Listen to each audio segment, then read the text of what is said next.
Chuck, one of the first times that, the early stories that we have together. Unbelievable. He was our very first manager, and we had just gotten signed with a big agent. It was Frank Barcelona.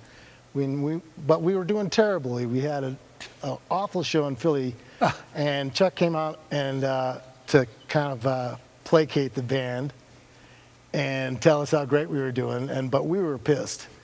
And you were and they so never funny get pissed. I mean, because he has two pairs of glasses on his head at all times, and he's just pouring chips into his mouth as fast as he can because he's so nervous. Afterwards, we went for dinner, and I took the men out, and they were not happy because there were like 20 people at the show, and they had every right to be not happy. It was a real screw up. So ultimately, Chuck had eaten a whole bowl of salsa, like the whole bowl. This big. He cleared it out. Not even realizing it.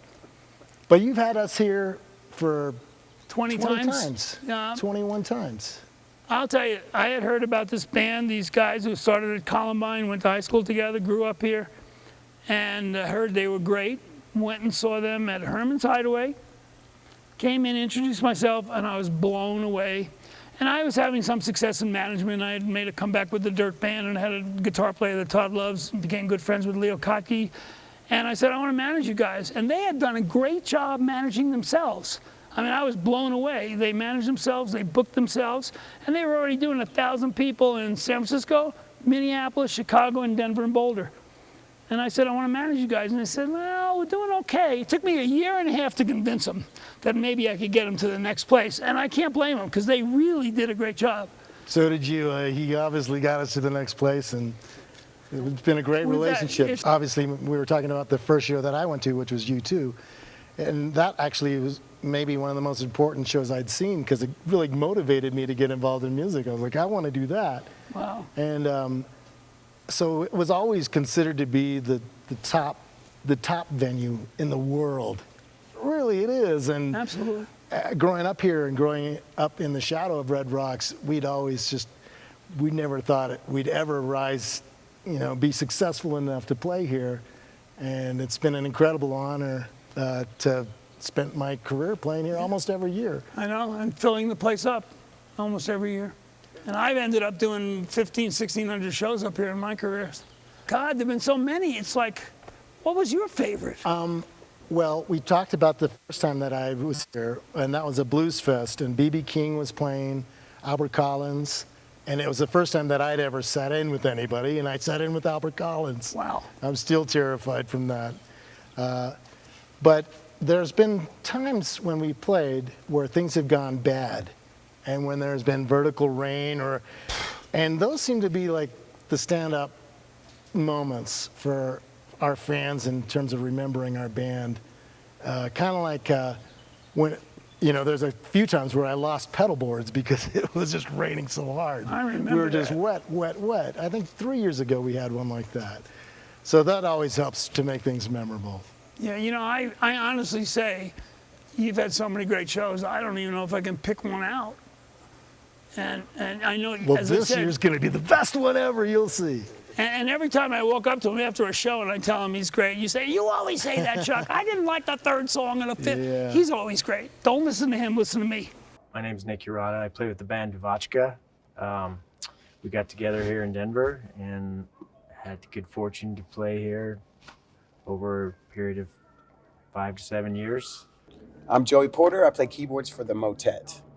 The Motet's been a band for 20 years, and we're from Boulder, Colorado, and we do funk music. When I first got to town, one of the first jobs I got was as a production assistant with Faye Concerts at the time, who did all the big shows up here. So production assistants, we were kind of first in, first out, sort of glorified errand boys and girls. And so I was here at the very start and would be here at the very end when the last trucks rolled out. We've played here 6 times. I believe 5 times we're headlining shows. I've also played here with the band Big Gigantic 6 times. It's like a box you check when you're a musician, like, well, one day I want to play Red Rocks, and then well, one day I want to headline Red Rocks. And when it actually happens, it's kind of hard to believe. And it's probably the last time I was nervous in general. It was the first time I played Red Rocks. and headlined. I just felt like there was a lot of responsibility to play well, and like I didn't want to let my fans down.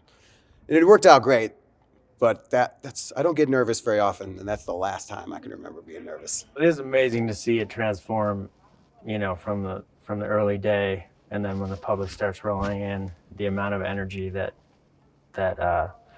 multiplies, and it transforms the artists that walk out on stage. I've seen it happen a bunch of times, and I think my favorite part of the show, being a PA, was at the end of the night, I'd be waiting for the last people to clear off the stage, and I would just wander around the seats and the rocks, and there'd still be kind of that hangover of that magic of the show. But then the magic of the place would really start speaking to you when you're here alone at night, and you could see the city behind you. It was a pretty magical connection. Yeah, at most venues, the stage is above the audience and you're looking out over the audience. And instead, at Red Rocks, the stage is right where the first row is, and it just goes up. And so, if you haven't played at a place like that, it can be pretty intimidating when you walk out. It's a packed house and everybody's up right in front of you. It's pretty amazing. You picture yourself like killing it and being on top of your game, but you walk out here and it's totally disarming. And I've talked to lots of way more experienced artists than me that have had the same experience, because it's so vertical. There's something about the height of it, and when the seats are filled, it's like the people are looking down from this impossible angle, and it's pretty impossible to relax for those first few minutes. You got to play it cool, but you are quaking in your boots. It really is beautiful. I've seen many concerts here besides playing here, but the rocks actually make the acoustics amazing here as well. It doesn't just look beautiful, it sounds beautiful naturally. It's an epic amphitheater that nature built with its own hands. I mean, there's really not that much man-made stuff here that makes a difference. And like, you see those old pictures down in the walkways of some old Native Americans playing right at those rocks with no stage or anything. So it's been that place for hundreds of years before we got here. There's definitely a spiritual draw to this place.